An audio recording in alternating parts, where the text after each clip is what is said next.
यह किस्सा काफी पुराना है, जो अब मेरी जिंदगी का हिस्सा है। मैं थोड़ा जिद्दी किस्म का इंसान हूँ और इसी जिद की वजह से बचपन में मुझे बहुत मार पड़ी है।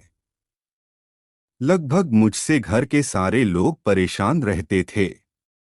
माँ तो इस जिद की वजह से हर दूसरे दिन झाड़ू से मारती या फिर बात करना बंद कर देती थी। इसीलिए मैं भी थोड़ा चिढ़ा चिढ़ा सा रहता था।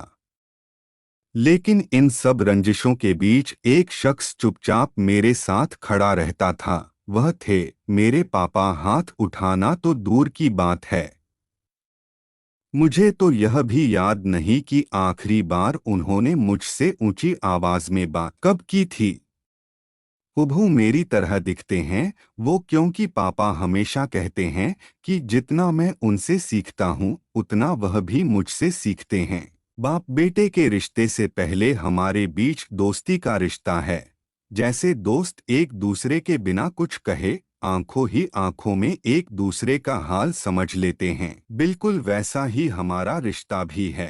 पापा मुझसे कभी किसी चीज के लिए मना नहीं करते। जब मैं उनसे कहीं जाने को कहता या फिर कुछ करने को पूछता हूँ तो वह सिर्फ एक बात बोलते हैं कि बेटा, अगर तुम्हें यह गलत नहीं लग रहा तो करो यह शब्द सुनने के बाद मुझे ना जाने कैसे खुद ब खुद सही और गलत का अंतर समझ आ जाता है।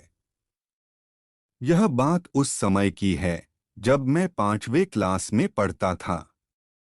ठीक एक तारीख को पापा की तनख्वाह आती और महीने के पहले रविवार की शाम पापा और मैं महीने भर का राशन लेने के लिए एक साथ जाते थे।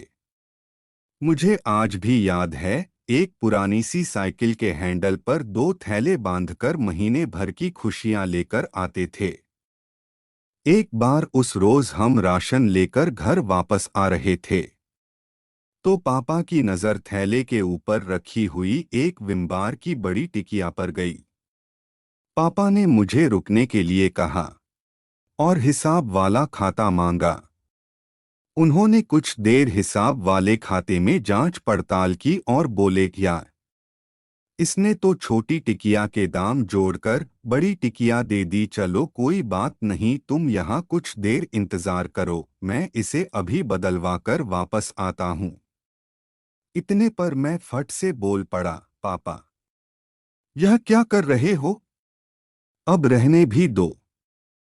आप कहाँ इतनी दूर फिर से वापस जाओगे? तो पापा एक पल को रुके, जरा सा मुस्कुराए और उस टिकिया को हाथ में लेकर बोले, बेटा यह मुझे गलत लग रहा है तो मैं ये नहीं करूँगा। पापा वापस दुकानदार के पास चले गए। मैं कुछ देर वहाँ उनका इंतजार करता रहा। कुछ 5 से 10 मिनट बाद वह बड़ी टिकिया को बदलवाकर एक छोटी सी टिकिया लेकर वापस आए और हम घर की ओर चलने लगे। रास्ते में पापा ने एक हाथ से साइकिल को संभाला और दूसरा हाथ मेरे कंधे पर रखते हुए बोले, बेटा ईमानदारी किसी और से नहीं की जाती, ईमानदारी खुद से होती है। ईमानदारी हर उस चीज में होनी चाहिए जिसे तुम दिल से करते हो। तब जाकर यह समझ में आया कि ईमानदारी सिर्फ पैसों की मोहताज नहीं होती। उस दिन से बस्ता उठाए हर दिन इस उम्मीद में घर से निकलता हूँ कि अगर किसी दिन जिद छोड़ देता हूँ या जिंदगी में किसी मोड़ पर पहुंचकर थक कर हार कर बैठ जाता हूँ तो इस बात की राहत हमेशा रहेगी कि बड़ी ईमानदारी से सपने देखे थे और इतनी ईमानदारी से उन्हें पूरा करने की कोशिश भी की थी। क्योंकि यह जो ईमानदारी है ना, पापा की उस वापस लाई हुई छोटी टिकिया की तरह है, जो गलत नहीं है।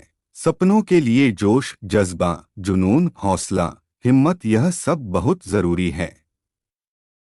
जब तक आप इन सब को पूरी ईमानदारी से नहीं निभाते तब तक कुछ मुकम्मल नहीं होने वाला। इसीलिए ईमानदार बनो, सबसे नहीं अपने आप से और खुद से। बस इतनी सी थी ये कहानी। आपको यह कहानी कैसी लगी हमें कमेंट करके ज़रूर बताएं। अगर आपको यह पसंद आई हो तो अपने दोस्तों के साथ शेयर करें।